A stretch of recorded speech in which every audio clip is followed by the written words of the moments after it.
These people have been waiting a long time, hoping their lives would change for the better, dreaming of greener pastures and foreign shores.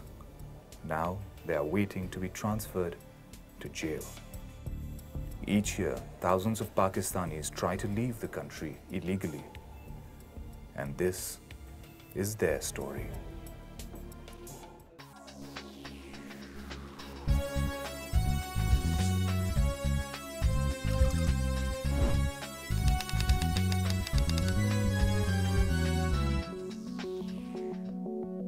These people are victims of human trafficking.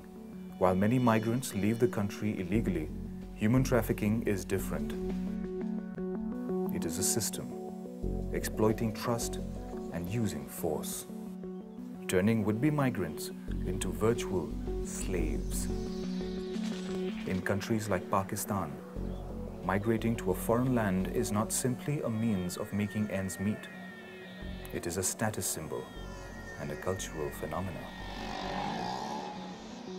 The Gujarat, Gujranwala, Mandi Bahauddin and Sialkot districts of Punjab are thought to be the epicenter of this trade in Pakistan.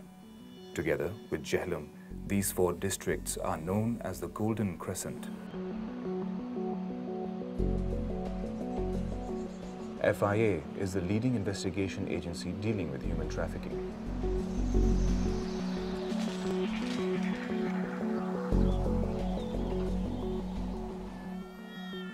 It's absolutely correct that almost 94% of the deportees belong to these four districts.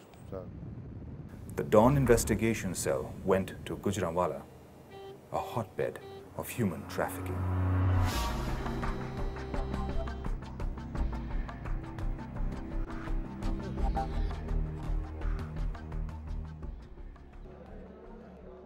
Many believe that human trafficking from Pakistan became an issue only in the post-9/11 scenario.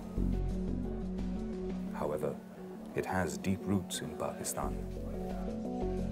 The background story is that during late 1950s and 60s, during the construction of Tarbela and Mangla Dam, people were given money in compensation for the land that was acquired by the government. At that time, there was no visa requirement for United Kingdom even, or for the European countries. So most of the people who got this money after selling their land migrated towards UK because there were lots of foreigners working here. They told them this is a good place and you can go to United Kingdom without visa. So they migrated towards UK, the Jhelum belt actually did. And in Kharian area, which is part of district Gujarat, they migrated towards Scandinavian countries, predominantly Norway, Sweden, Finland. Similarly, people were also required after the Second World War. Germany and most of the European countries had a shortage of manpower.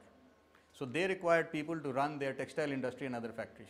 So they actually wanted and encouraged people from these areas to come to Europe. Hardly 10–20% of the families migrated with their parents. Most of the families were kept here because of diverse social conditions. So what they did is, since their families were staying back home, which is their parents and their families, they constructed beautiful houses all over Gujarat, Kharian, everywhere.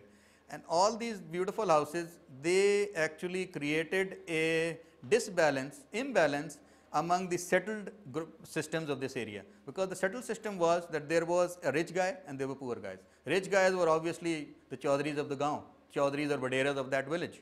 Now these guys had big houses. Now when the poor people actually went to Norway or UK, they built better houses than the Chaudhries. Do you get? The social fabric was broken. So even the poor, including the people, now none of these people were really poor, because in Pakistan, this is one of the richest areas. Gujranwala has got, probably it is one of the best industrial zones in Pakistan. After Karachi or Faisalabad, it is the maximum number of industries. Sialkot is one of the best industrial areas of this area. Gujarat has got the best prime lands. Mandi Bahauddin probably gives more revenue in agriculture than any other district in Pakistan. So these are not poor people, remember. It was not a compulsion on the ground of that he being poor. It was a social compulsion.